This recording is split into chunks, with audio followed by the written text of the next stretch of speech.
Meus amigos, para quem acredita que medicina não tem matemática, vamos falar aqui sobre um assunto importantíssimo chamado distúrbios ácido-básicos.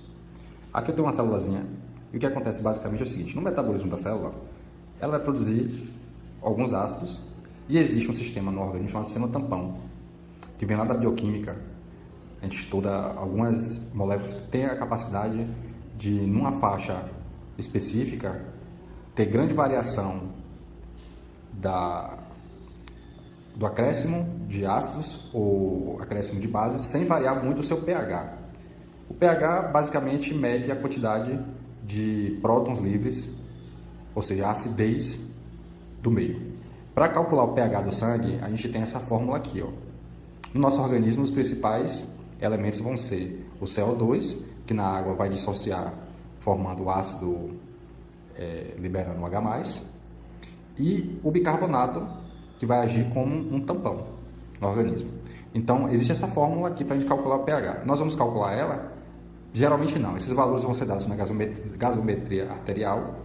E o que acontece? Quando eu subo o meu CO2, por exemplo, no caso de insuficiência respiratória, o paciente não está respirando, começa a subir o CO2, que ele não está eliminando para o ar. O corpo vai aumentar o bicarbonato, que é o tampão, fazendo com que o pH se mantenha estável. O contrário acontece também. Quando o CO2 começa a baixar, o bicarbonato vai abaixar sua concentração também, fazendo com que o pH se mantenha relativamente estável. Esse é um sistema de compensação. Agora nós vamos ver aqui outro aspecto interessante. Essa fórmula aqui vai nos dar a pressão parcial de CO2 esperada em um caso de compensação. Isso aqui foi definido pelos matemáticos. Olha lá, matemático dentro da medicina aí. E como é que a gente calcula? Por exemplo, no distúrbio ácido básico, eu quero saber qual vai ser a PCO2 esperada se esse distúrbio estiver bem equilibrado, estiver compensado. Então eu vou colocar 1,5 vezes a concentração do bicarbonato, que vem lá na gasometria, mais 8. Tudo isso mais ou menos 2, que é uma faixa que eu tenho aqui de tolerância, certo? 1,5 vezes a concentração de bicarbonato mais 8. Uma interpretação prática.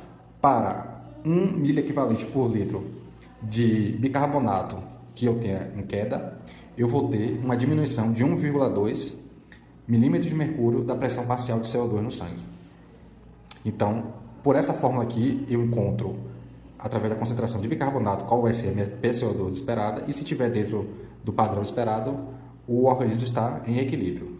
Como é que na prática se dá esse equilíbrio? Nós temos dois órgãos. Nós temos o rim, que é produtor de bicarbonato, que é esta molécula aqui, e nós temos os pulmões, em que vai haver a troca gasosa. Então, quando eu tenho um distúrbio respiratório, o que acontece? Eu tenho retenção de CO2, certo? Ou eliminação excessiva. Um paciente ansioso que está respirando muito rápido, eu tenho uma queda da CO2. O que vai acontecer? A partir de algum tempo, o meu rim vai diminuir a retenção de bicarbonato para compensar. A compensação é sempre no mesmo sentido. Então, se diminuir o CO2, aqui vai diminuir. Agora, se eu aumentar a minha CO2, no caso do paciente com obstrução respiratória, insuficiência respiratória, não está eliminando CO2 começa a aumentar. O que o meu rim vai fazer? Ele vai começar a reabsorver mais bicarbonato na urina, ou até mesmo produzir esse bicarbonato em suas células. E isso vai fazer com que eu obtenha um equilíbrio, mantendo o pH entre 4,3, 4,6, uma média de 4,5. Que nessa acidez aqui, as proteínas do nosso corpo funcionam essencialmente bem. Se você aumentar a acidez ou aumentar a alcalinidade, as proteínas não vão funcionar bem e nós vamos ter distúrbios. Olha que coisa curiosa. Existe na fisiologia ainda esse conceito que é o anion gap, ou seja, a diferença de ânions, né?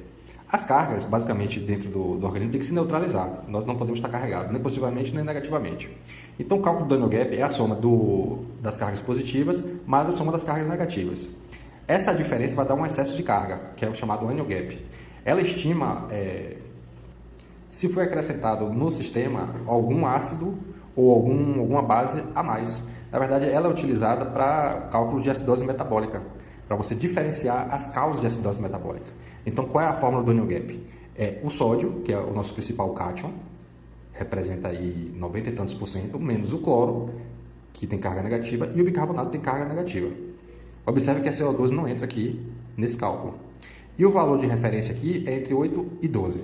Quando o anion gap está alterado, indica que foi acrescentado no sistema um novo ácido, como por exemplo no caso de uma intoxicação exógena.